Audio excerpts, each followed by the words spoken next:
Alessio Cavatore at Warlord Games 2025 Open Day.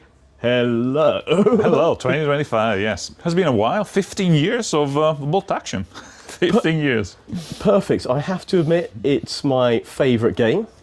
And before that, it was another game called Lord of the Rings strategy battle game that somebody may have been involved with. You're a connoisseur, obviously. Person of great intelligence, yes. I'm going to play this to my mum now, this video. I'm going to play this first bit to my mum. And Alessio, you are here today with a rather special book, and that's particularly high on my list. Perfect, the Soviet Union Armies of book for Bolt Actions version 3. That's right. Are you allowed to talk about any of it, or is it just Sure. Oh, okay, fantastic. Has there been anything radical in the rules change that we need to know about? Well, I wouldn't go into that much detail, but yeah, we'll leave some mystery from when you actually buy the book. It's out on the end of October, so in about a month. Yeah, so in about a month, so people just need 1 month more to wait and see. But yeah, nothing radical in the sense that, of course, one of the differences with bolt action is that, you cannot suddenly decide that, Soviet tanks can fly. You cannot do anything other than stick with history. But that's because we tend to evolve things, not revolutionize things. Because it's scary, it's dangerous, you may break the game. So I guess there's a lot of stuff in the book, because obviously we took all the bits from all the other campaign books and the theater books, and well, maybe not 100%, but the majority of it went into the book. So it's more, there's a lot. Excellent. And maybe there's also an occasion to rebalance things of, how many dog teams can you have, how many anti-tank teams can you have, and try to make it a bit less like, particularly the dogs seem to always have been a little bit of they should be a little bit of fun, a little bit of thing on the side. It shouldn't be the ultimate, tank killer of World War II. We're not dogs, I'm pretty sure. Can we just backtrack one tiny bit? That's fantastic. But can I just say that Alessio Cavatore is just referred to blowing up dogs as a little bit of fun. Miniature dogs. Miniature dogs, soldier dogs, yes. Yeah. Yes, that's actually, yeah. I thought we better just pop that little caveat down because it is the internet. Oh, and we've just been interrupted. Yeah, I'm looking forward to it coming out, and because I've got fairly large Soviet force. Oh, you have, all right. Okay, so you have a stake in this. Going back to the dogs, it's interesting because it triggered a bit of oh God, I said killing dogs is fun. Bolt action is fun, but actually what it portrays is definitely not fun. No. So it's always an interesting thing to think about. I mean, sometimes, I'm engrossed by the game and I go, oh wow, this is fun, look at this, look at that. And it happened quite a few times in the last 15 years that I'm playing against a gentleman, and the gentleman at some point says, oh yeah, this is like when when I met that sniper and I had to deal with him. Suddenly, I go from, I play soldiers next to that, to whoa, wait a second. What we are portraying here is not, matter of laugh and fun. So there's a strange disconnect, and it's about being delicate, I think, and trying to go, we know what this is and we know what we're doing, and we have to suspend our disbelief and go, yeah, this is a game, like chess represents war, this represents war, but luckily nobody gets hurt when we play this. But yes, it's a nice refresher of keeping that in mind, because we should keep that in mind of what it is we're portraying. Yeah. Yes, and it's interesting you brought up those layers of abstraction where chess is to a level that's not going to trigger really any realistic bad memory, but yeah, it is supposed to be a war happening, but with bolt action you've got tanks and the lads on the table, etc. But at the same time, we're here to play tactical games because we're interested in what ifs, and yeah, I think it can be quite stimulating, and the history is there, which is fascinating, but history is dark as well, isn't it? So Well, I remember when Bolt Action started 15 years ago, I was going to Osprey and saying, in the big meeting with all the big cheeses, John Staller was there, Paul Sawyer, and all the Osprey guys, and I was like, they introduced me and said, this is Alessio, he brought, Warhammer, blah, blah, 40K, blah, blah, Lord of the Rings, because I just came out of Games Workshop at the time, and and I introduced myself by saying, well, I'm no World War II expert, but just I was going, yeah. you can see the faces of the Osprey guy going, exactly that. It was like, yeah, you didn't want to hear that. Right, yes. As in, my knowledge of World War II was from movies, from reading books, etc., but I never studied it. One sector I know a bit more about, which is the North African sector, because obviously being Italian, I had my grandfather, my great-grand-uncle, and I grew up with their stories and things they were telling me about that sector.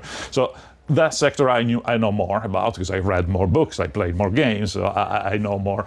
But all my knowledge, another thing to keep in mind, is always very not practical knowledge. And again, when sometimes I'm playing a game and I go, yeah, I think this really represents very well, being under fire, etc., etc. And again, the gentleman in front of me goes, well, actually, when you're under fire, because he's been in combat, I've never been in combat, so suddenly I go, what do I know? What do I really know about this? Which is interesting. Well, in some ways, I mean, you've got great skill in putting playable games together, and Bolt Action is a hit, and so was Lord of the Rings strategy battle game. Mm. And there is that balance really with how realistic do you want to go? Is everyone just going to be behaving in a certain way? How fun would that be? And yeah, getting that balance I can see is incredibly tricky. Yeah, it's a thing that I guess is my mantra. The thing I always try to strive for whenever I write a system is to simplify radically. And when I say radically, really radically. And pretty much it always comes to me being even too radical, and some other people involved in the project, like Rick Priestley, most often on Warlord game stuff, going, yeah, but people do like a bit of grit, do like a bit of, you're being so minimalistic here, is almost zen. So maybe add a little bit of grit, add a bit of, for example, in Bolt Action, my original design didn't have the names of all the tanks. It's not the Sherman tank. Basically, you had a medium tank is this many points, a medium anti-tank gun is this many points, and then you could just build whatever you wanted with that and say, well, that's a Panzer IV Aus F, so I choose medium anti-tank gun, medium anti-tank. So you could almost, it was a bit more abstract, instead of specifically, this is a Sherman Mark IV, this is a Sherman Mark III, blah, blah, blah. So the part of the thing was me understanding that it's not an abstract chess-like experience. It actually needs to be gritty, needs to be a bit more detailed for that historical feel.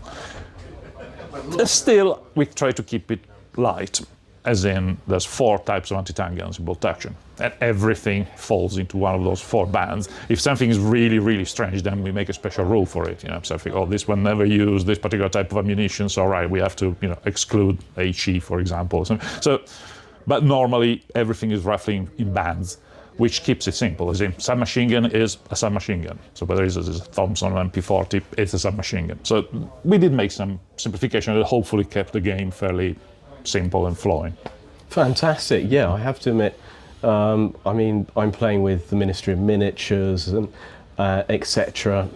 Fairly regularly, and we're doing a Stalingrad phase of Barbarossa to Berlin. So we're fighting all the way into the Soviet Union, Stalingrad, and then then the Germans are being kicked back and fought back all the way into the fall of Berlin. So it's amazing how sucked in you can get there, but the rules are developed enough to allow all this detail, and which is great to see it represented on the tabletop, even though it is rather a lot of work and it's a lot of time in my man cave.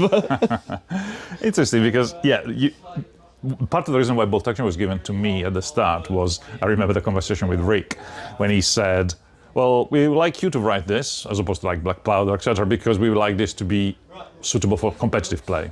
And you're a competitive player. I was like, well, yeah, reformed. Reformed.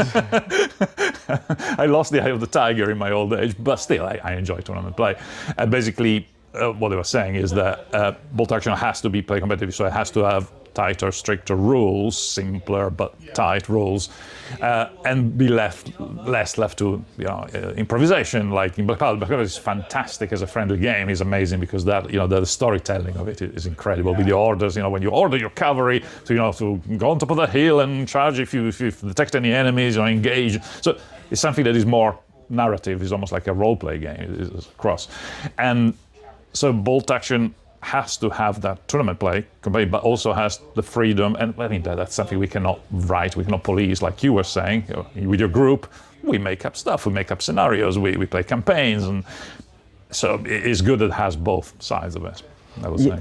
Actually, you're right, because we've been using it in some ways as a sandbox in terms of making up campaigns and things like that, and occasional, not so much sort of special rules, but just quite often unusual victory conditions, which seems to be my speciality, just to try and model, desperate situations or unusual situations. Wow. And it's amazing how much we've got out of it, and we're still playing it, Alessio, after over 10 years, I think, Oh, the sensei has entered the room. Sensei? Oh, wow, gosh. Hello, Rick. Yes, yeah. Lovely to see you. This is a bit where we, can we do a second video? So we'll be back in a minute with the sensei himself. Sensei, hi, sensei. Hi. And thank you very much, Alessio.